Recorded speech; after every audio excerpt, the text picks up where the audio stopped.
Madam sir, आइए good afternoon sir, good afternoon everyone. बैठिए। Thank you sir. So, आप संकेत सदाशिव यस सर। और हिंदी भाषा है आपकी। जी सर। तो भारत में भाषाओं के बारे में आपसे कुछ प्रश्न करें। हाँ सर, कर सर। राजभाषा, राष्ट्रभाषा, राज्य भाषा, मातृभाषा और संपर्क भाषा में क्या अंतर आप देखते हैं? सर, राष्ट्रभाषा ऑफिशियली उसको रिकॉग्नाइज किया जाता है। राज्य भाषा जो राज्य में ज्यादा यूज कर ली जाती है और ऑफिशियल यूज के लिए होती है, और मातृभाषा जो है वो हम डे टू डे लाइफ में यूज करते हैं, या उसको कहते हैं कि हम जो जन्मता जो हमारी भाषा थी, जन्मता जो हमारा कम्युनिकेशन था वो जिस लैंग्वेज में था उसको मातृभाषा कहते हैं। आप ने राजभाषा और राष्ट्रभाषा के बीच में अंतर नहीं समझाया। भारत भारत राजभाषा क्या है? सॉरी सर, मैं अभी कॉल नहीं कर पा रहा।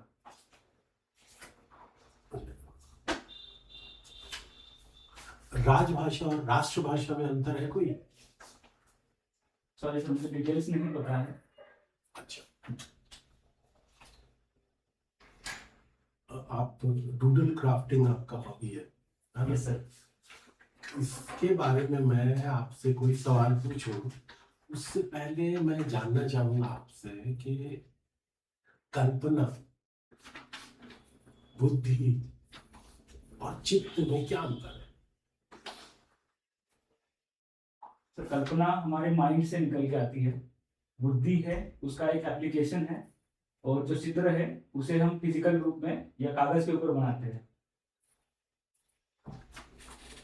चित्र नहीं, चित्त, अवेयरनेस, योर नेचर, प्रकृति आपकी, उसको चित्त कहते हैं। और उसका बुद्धि से क्या संबंध है?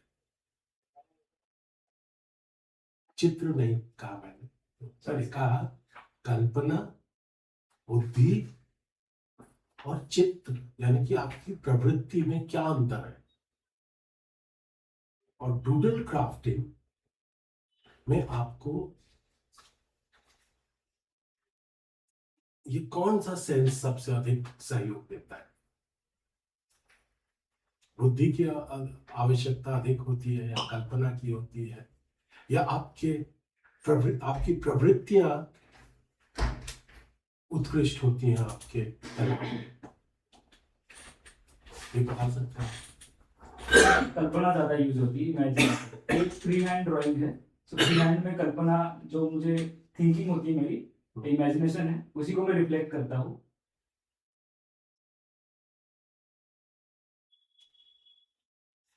थिंकिंग एक प्रक्रिया है। Yes sir. और ये आपके चेतना में सामने है, लेकिन आपकी प्रवृत्ति, उसके बारे आप सोचते नहीं हैं, उसकी अभिव्यक्ति अपने आप होते रहती है। तो डूडल क्राफ्टिंग में क्या सच में आप कल्पना की तो जरूरत है ही, लेकिन क्या सच में आपके थिंकिंग का प्रोडक्ट होता है ये, या आपकी प्रवृत्ति का प्रोडक्ट होता है? सर, दोनों का भी कॉम्बिनेशन है।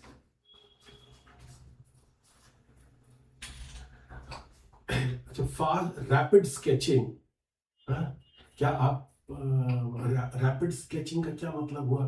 कितने समय में आप स्केच कर सकते हैं? सर, 2 मिनट में मैं किसी का भी पोर्ट्रेट बना सकता हूँ। अच्छा, तो आप एक स्केच आप 30 सेकंड में बनाइए, जो भी आप बना सकते हैं, ठीक है? लीजिए, you'll need a pen and a paper, isn't it? Yes sir. You use your tab, the back of it, and you take a pen, और जो भी आपको जो भी करना चाहे वो आप करो। ठीक है। I'll give you 30 seconds from now.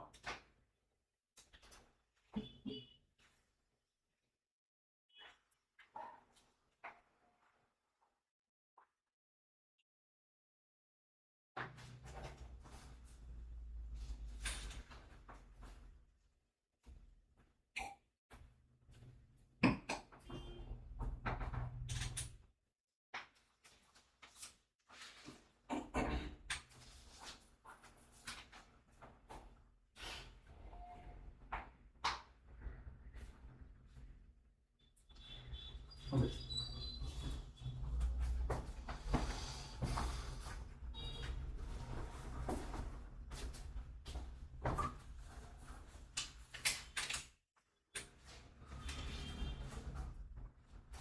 अच्छा, जितनी इतनी जल्दी आपने कर लिया, हाँ,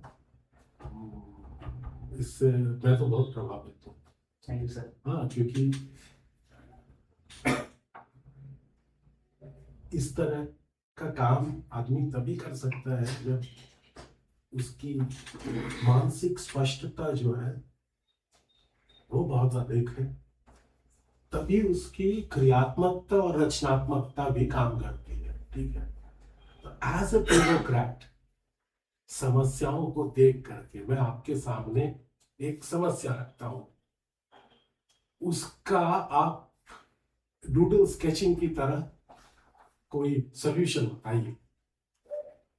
ठीक है। और प्रॉब्लम है दिल्ली का पोल्यूशन। सर कुछ टाइम मिल सकता है सर? हाँ, श्योर श्योर।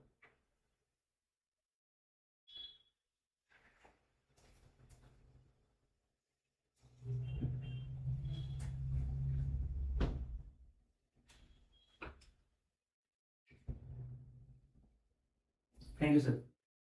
सर मैं मैकेनिकल इंजीनियर भी हूँ, तो इंजीनियरिंग का भी कुछ सोल्यूशन दे सकता हूँ। जैसे हमारे सेलुलर टावर्स होते हैं, जैसे हम डिसेंट्रलाइज प्यूरिफायर सिस्टम बना सकते हैं कि हर लोकल एरिया में एक टावर होगा, जिस टावर सराउंडिंग की एयर को सक करेगा और उसको एयर प्यूरिफाई करके फिर से वातावरण में छोड़ेगा। और उसके साथ साथ हम उसमें वर्टिकल फार्मिंग भी कर सकते हैं, या वर्टिकल उसमें ट्रीज भी लगा सकते हैं, जिससे वो और ज़्यादा जो है एनवायरमेंट फ्रेंडली हो और पोल्यूशन फ्रेंडली हो। Excellent, very good, thank you sir. very happy with your answers. Okay. अच्छा, आप मैकेनिकल इंजीनियर हैं ना? Yes sir. ये बताइए 2025 में नोबेल प्राइज किस लिए दिया गया फिजिक्स में? सॉरी सर, मैं भी रिकॉल नहीं कर पा रहा हूँ। अच्छा, अगर मैं बताऊं आपको क्वांटम फिजिक्स में Yes. किस चीज के लिए? सर ये क्वांटम टेलीकम्युनिकेशन के लिए हो सकता है, ये क्वांटम डॉट्स के लिए हो सकता है। क्वांटम टनलिंग, क्वांटम डॉट्स के लिए 23 में मिला था। Okay, I think. Thank you sir. ये 12th में तुमने इन्वायरमेंटल एजुकेशन तुम्हारा सब्जेक्ट रहा है, तो सीरियसली पढ़ा है या सिर्फ ऐसे ही 12th में पीसीएम पे कंसंट्रेट करने के लिए लिया गया था? नहीं सर, मैंने पढ़ा है उसे। पढ़ा। ओके, तो अभी दिल्ली में जो एयर पोल्यूशन है उसका क्या mainly what is the reason? 2-3 major reasons.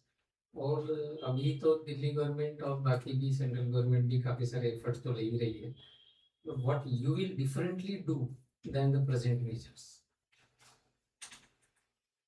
Sir सबसे पहले आपने पूछा रीजंस, तो सबसे पहला रीजन हो सकता है कि ऑटोमोबाइल जो है या जो ट्रांसपोर्ट सेक्टर है वहाँ से पोल्यूशन आ रहा है।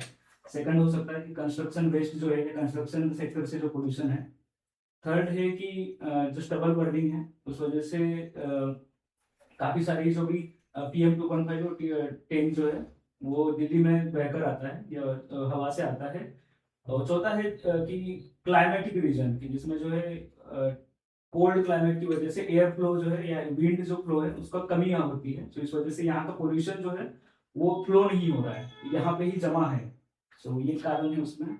एज अ एडमिनिस्ट्रेटर, और मैं अपने तरीके से उसको सॉल्व करना चाहूंगा कि मैंने आपको पहले बताया कि स्मॉक टावर यूज कर सकते हैं, या इसमें आर्टिफिशियल इंटेलिजेंस का यूज कर सकते हैं कि जिसमें पहले से ही हम मॉनिटर कर सके या प्रेडिक्ट कर सके कि यहाँ पे इस एरिया में यहाँ इतना पोल्यूशन है।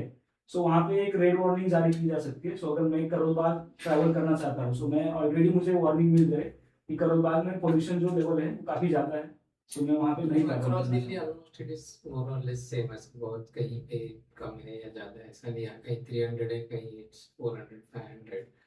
And we were talking about these towers. So Delhi NCR is like so big area, first thing. Secondly, how many towers we will install? What will be the cost of it?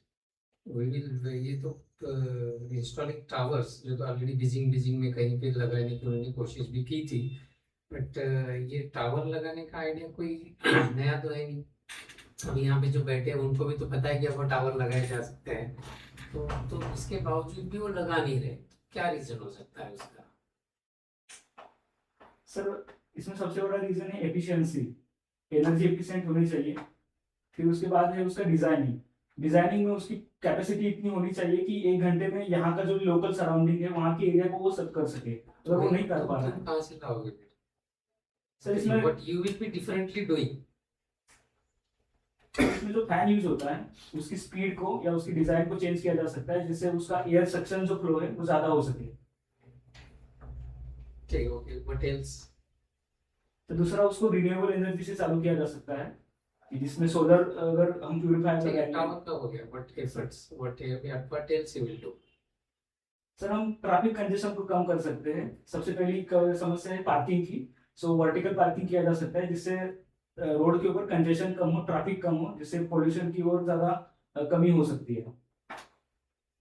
पेड़ लगा सकते हैं हम जो है जो terraces हैं, तो टेरेसेस के ऊपर गवर्नमेंट सब्सिडी दे सकती है कि जिसके ऊपर हम पेड़ लगा सके या गार्डनिंग कर सके। ठीक है, what else? दो इतना ही सोच होते हैं, चलो ठीक है। So you are from this Raigarh? Yes sir. Okay, so Konkan area जिसको बोला जाता है, so कोकण को how will you say it, कि whether it is economically developed or developing or not developed, और उसको improve करने के लिए अभी क्या करना चाहिए? Sir, as compared to other parts of Maharashtra, Konkan area is relatively developed, but अभी भी डेवलपमेंट इतनी प्रॉपर नहीं है। सबसे पहले कि मैं जिस डिस्ट्रिक्ट से आता हूँ रायगढ़, वहाँ पे केमिकल फैक्ट्रीज ज़्यादा है, लेकिन डाइवर्सिफिकेशन ऑफ फैक्ट्रीज नहीं है, मैन्युफैक्चरिंग फैक्ट्रीज नहीं है। सो मुझे लगता है कि हमें उसके ऊपर वर्क करना चाहिए। सबसे पहले जो है हमें विलेजेस में जो है फैक्ट्रीज को लगाना चाहिए, जिससे हम कॉटेज इंडस्ट्रीज को बढ़ा सकते हैं। सेकंड है एग्रो जो भी टूरिज्म है उसमें हम हॉस्पिटैलिटी सेक्टर वगैरह इंडस्ट्रीज को बढ़ा सकते हैं। थर्ड है कि हमारे जो भी मैंगो है या बाकी कैशू प्रोडक्शन वगैरह है तो ब्रांड वैल्यू को और बढ़ाने में वर्क कर सकते हैं। व्हाट अबाउट फिशिंग, जो है मेन स्टेपल बिजनेस बोला जाता है, फिशिंग से रिलेटेड क्या है? सर कोल्ड स्टोरेज फैसिलिटी को बढ़ाया जा सकता है। कैनिंग एक सिस्टम होता है, फूड प्रोसेसिंग है, उसको बेहतर किया जा सकता है कि जिससे महाराष्ट्र के कोकण के पीसेस जो है वो दिल्ली तक आ सके या पूरी वर्ल्ड में एक्सपोर्ट किया जा सके। उसकी जो लाइफ स्पैन है उसको और बढ़ाया जा सकता है by food processing.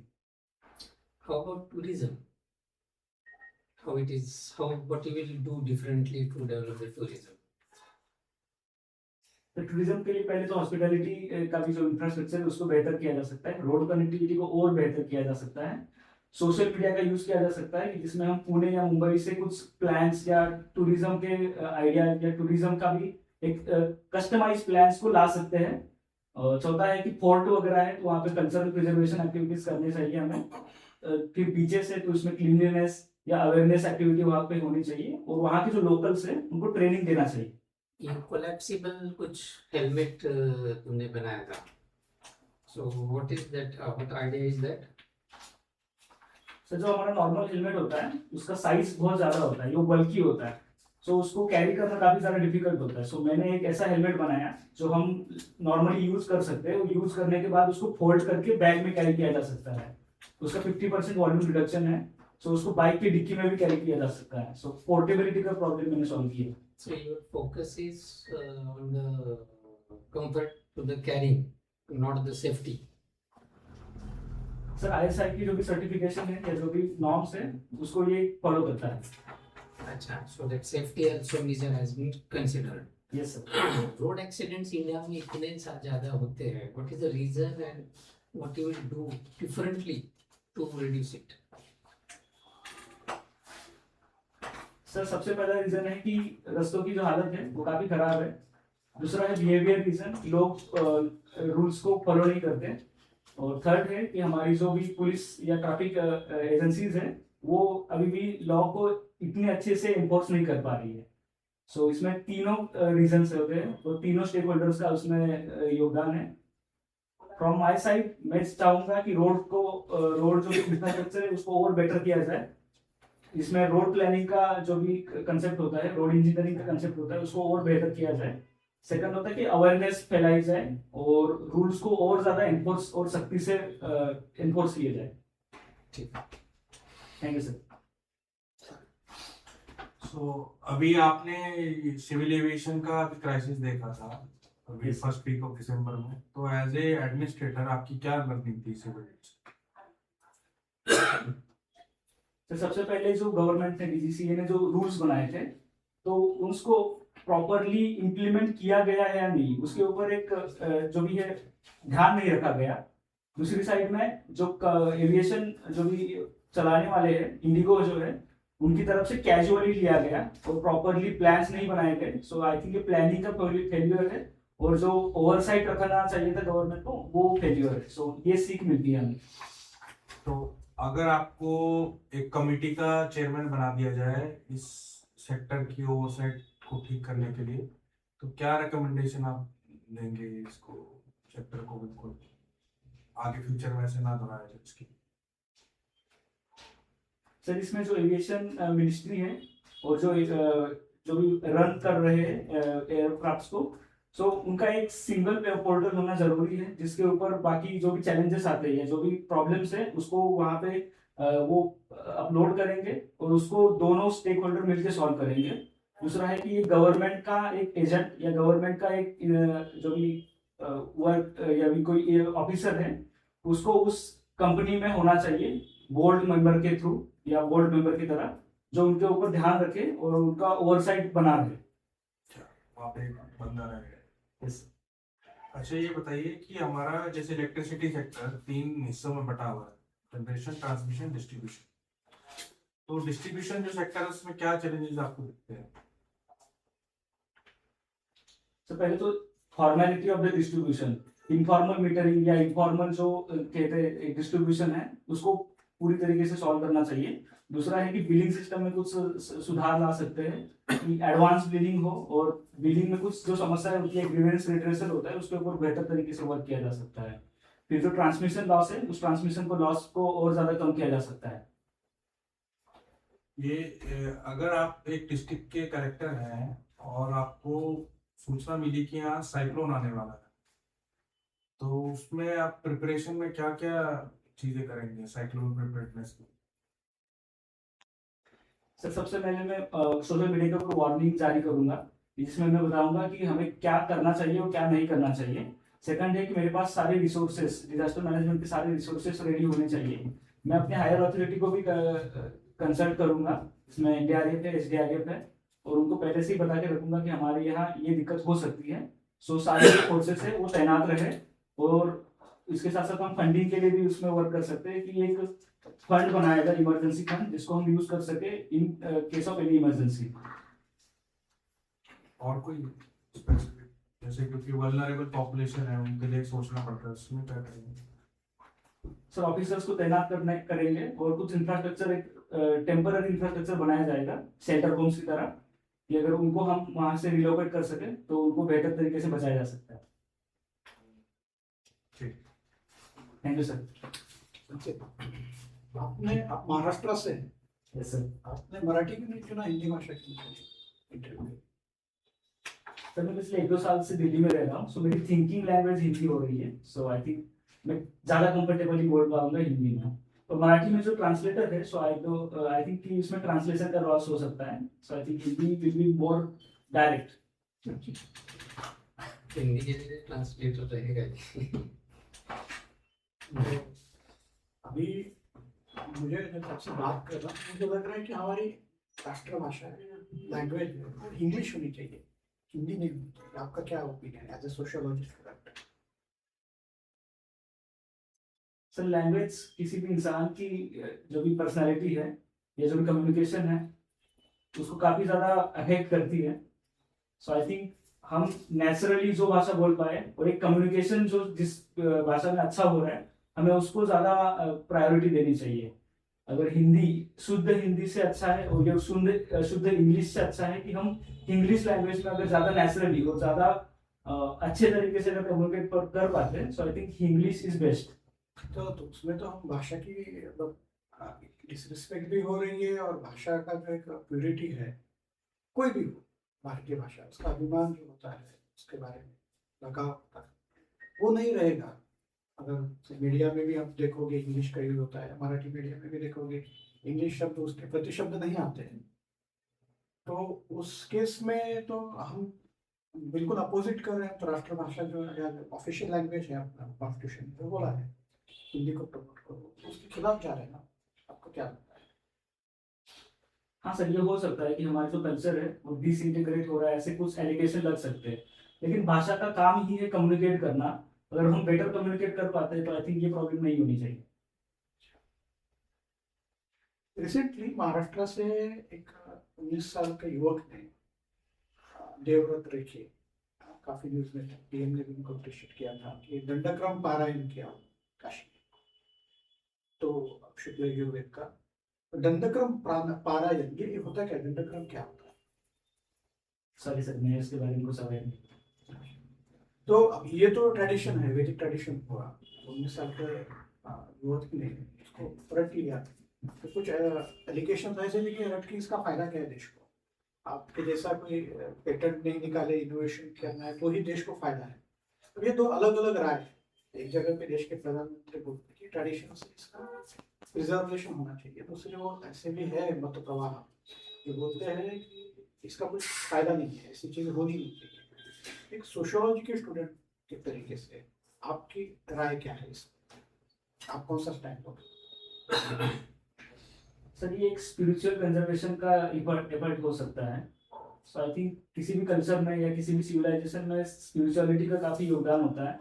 So I think अगर वो एफर्ट हो रहा है तो इसमें कोई गलत बात नहीं है, और ऐसा नहीं है कि वो एजुकेशन नहीं ले रहा है, वो एजुकेशन लेने के साथ साथ ये स्पिरिचुअलिटी का वर्क कर रहा है। So I think it's better, 10वीं में छोड़ के उसको but still he is learning something, so it is good. उसको देश का क्या फायदा? तो कुछ कमाने में इनोवेशन की बात नहीं होती।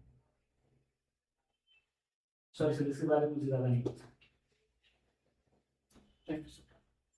Thank you sir.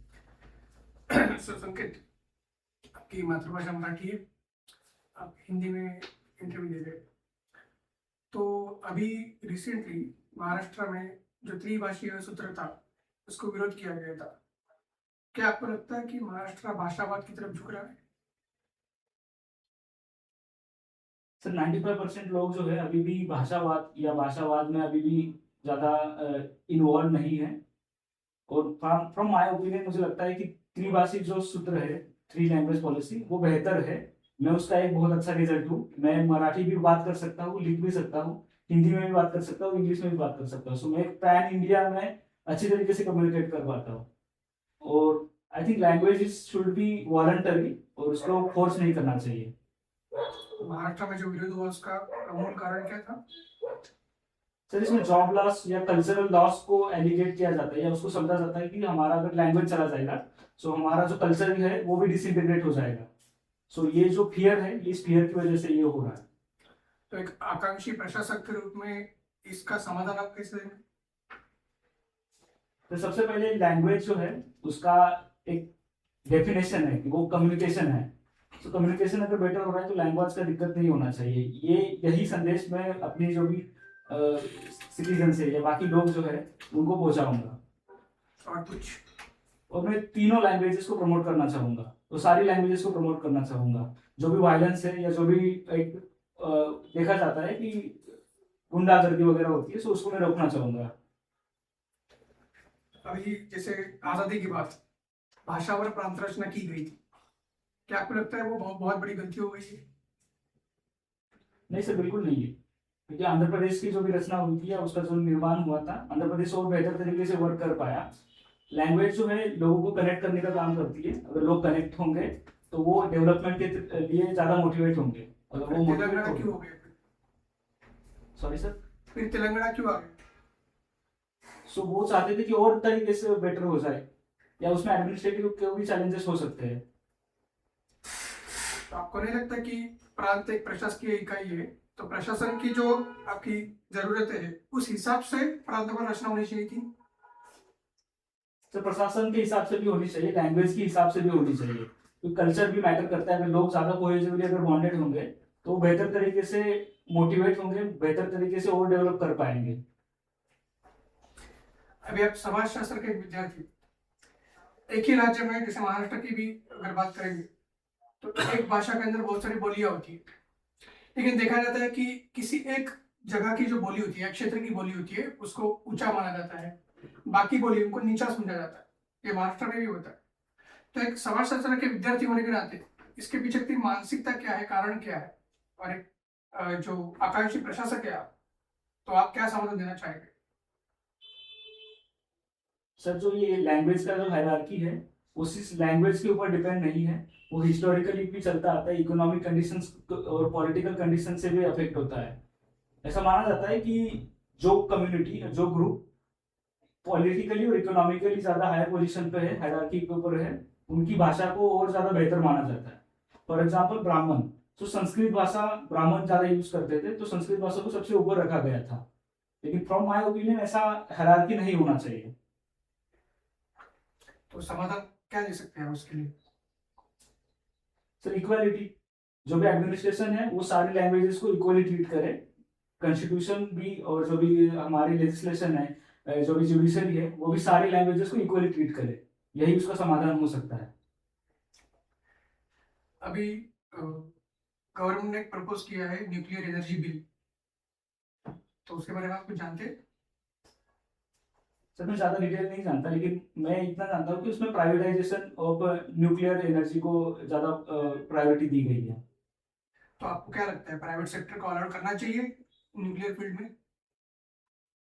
सर, कुछ सेक्टर्स में किया जा सकता है, जैसे टेक्नोलॉजी को और बेहतर तरीके से किया जा सकता है, जिससे इफिशियंसी बनी रहे, इसमें ह्यूमन रिसोर्स को भी बेहतर तरीके से हैंडल करना होता है।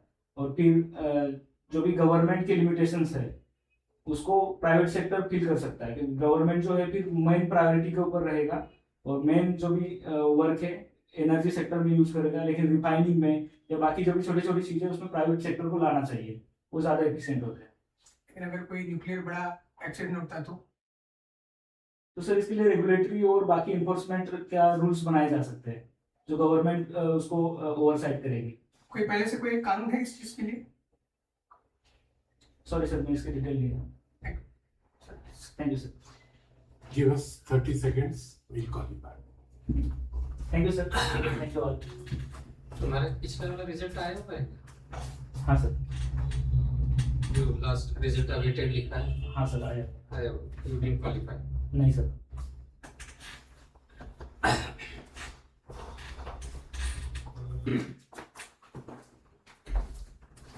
अच्छा, यूपीएससी में आपने इंटरव्यू भी दिया था।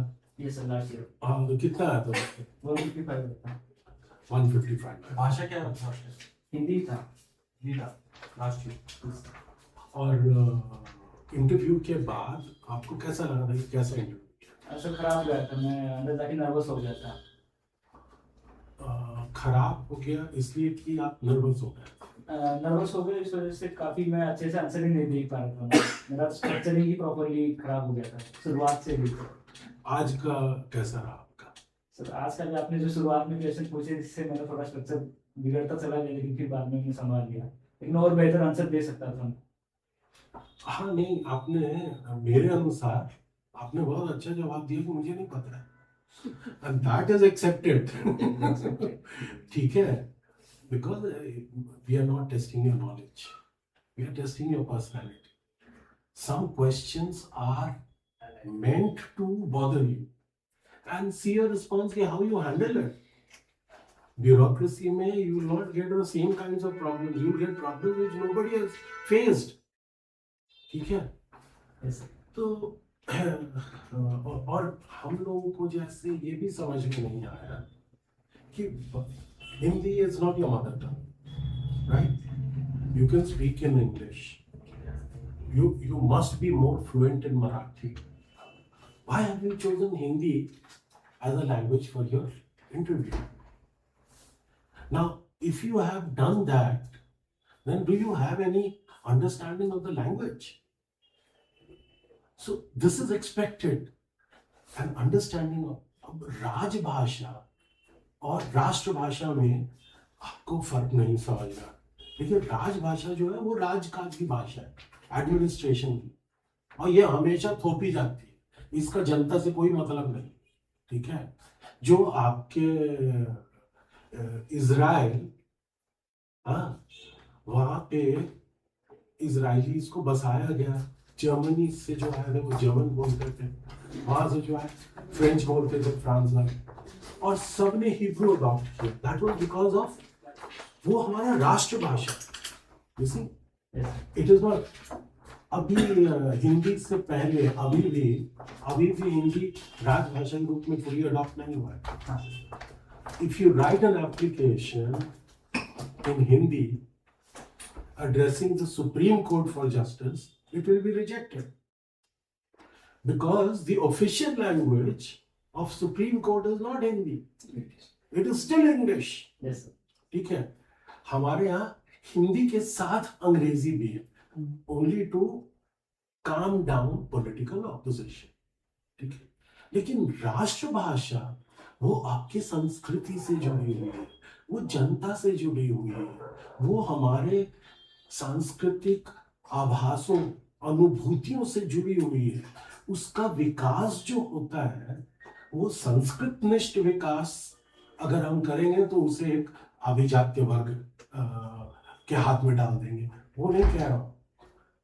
वो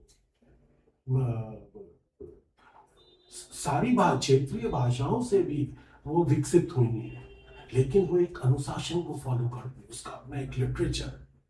and you can not have English that will तो destroy all of us. Language is very important part of our personality. Understand this. So this concept you did not understand, and it was expected to. So do a bit of, or if there is less time, just say, okay, I don't know about it. Literature has not been my subject. ठीक है. और आप बात कर रहे हैं संपर्क भाषा, the lingua franca. उसमें आप इंग्लिश बोलिए, यू सी, क्योंकि वो किसी भी गैर हिंदी भाषी से भी हम बात करना है, हाँ, तो वो lingua. And let me tell you, Hindi is not accepted in the constitution of the national language. There is no national language, हाँ, ऑफिशियल लैंग्वेज राजभाषा, you C.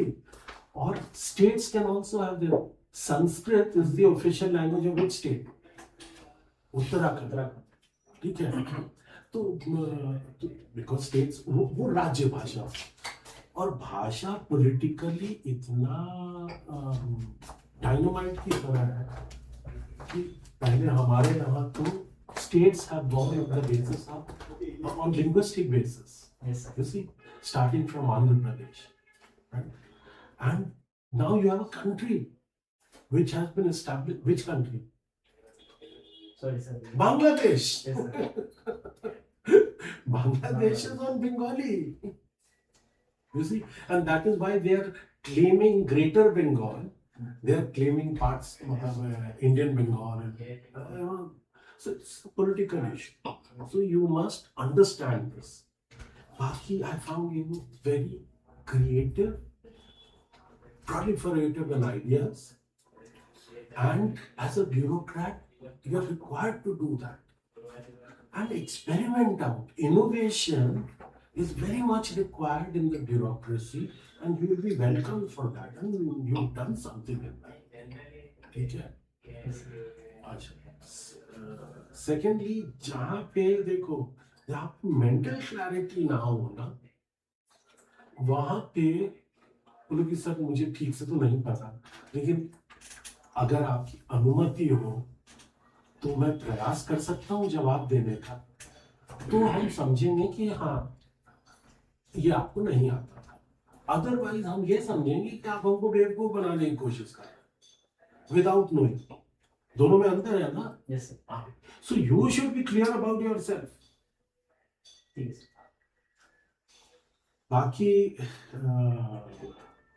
you have a very good personality, you have a very good working knowledge, you are eager and enthusiastic about your expertise, you want to serve people with that, all that is welcome. You see. So, anything that my friends would like to add? तो reasons and efforts में थोड़ा prioritise करो, क्योंकि pollution का main reason is climatic. Yes automobile तो साल भर तो चली रही है गाड़ियाँ, विंटर में ही ज़्यादा रोड पे आती है ऐसा तो है नहीं।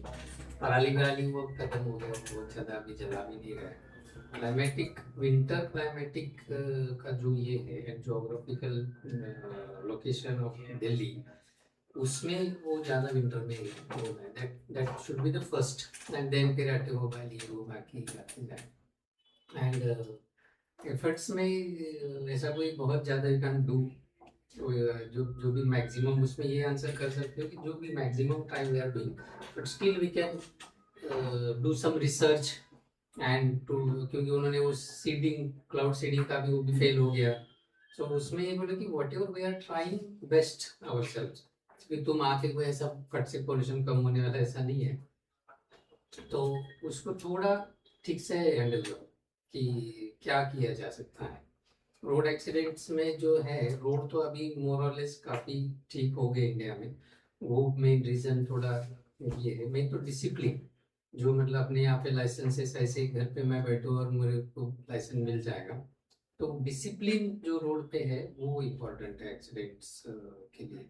तो थोड़ा उसको प्रायोरिटाइज करो, मतलब तूने बोले हैं सभी बट ऊपर नीचे हो रहा है, तो थोड़ा फोकस किस पे होना चाहिए वो देख लो।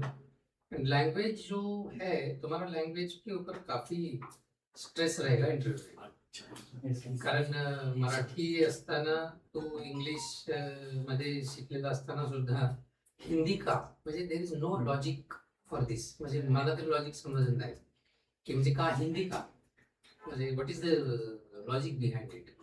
तर थोडा ते क्लिक, अदरवाइज आय थिंक त्यावेळेस तो सिलेक्शन झाला। मुझे sir I found one thing, जो कंटेम्प्रेरी इशू है दैट, जो सर ने पूछा मैंने पूछा कि अभी पार्लियामेंट सेशन चल रहा है और ये बिल इंट्रोड्यूस हो रखा है, कंटेम्प्रेरी इशू है ये आपसे ये नहीं कि पुराना कोई नॉलेज टेस्ट हुआ है, ये आपकी अवेयरनेस दिखाता है कि आप अखबार कितना भी रिसेंटली पढ़ते हो, तो इसके बारे में थोड़ा आपको प्रॉम्प्टली बताना पड़ेगा। बिल्स जो है ना वो एकदम, ये सेशन में कौन से बिल्स इंट्रोड्यूस किए, you should be, it's must. अभी डेट ऑफ इंटरव्यू क्या सर अभी नहीं है, फर्स्ट पेज में नहीं है। तो आपका ये भी हो सकता है कि जनवरी एंड में भी हो, बजट का भी उस टाइम इकोनॉमिक्स से चल पड़े। मैं कहने का मतलब ये है कि उस टाइम का कंटेम्प्रेरी आपको पता होना चाहिए। दूसरा, मैंने आपको सिचुएशन बेस्ड जो पूछा था उसमें आपको प्रॉम्प्टली 3-4 सिग्निफिकेंट चीजें जो आप करोगे वो आपको माइंड में पहले से तैयार रहनी चाहिए। जनरल तो सब बता देंगे क्या करनी है क्या नहीं करना, आपको वल्नरेबल पॉपुलेशन को सोच के उनको इवैक्यूएशन प्लान लेके उनको वहाँ पे इवैक्यूएशन सेंटर जो होंगे साइक्लोन एरिया जहाँ पे भी है इंडिया में, वहाँ पे इवैक्यूएशन सेंटर ऑलरेडी डिसाइडेड रहते हैं, वहाँ लेके जाएंगे। ये यानी इस टाइप की प्रायोरिटी वाइज 2-3 चीजें सुनना चाहते हैं बस, कोई डिटेल्ड प्लान आपसे नहीं चाहते, बस सीक्वेंसिंग इज इम्पोर्टेंट।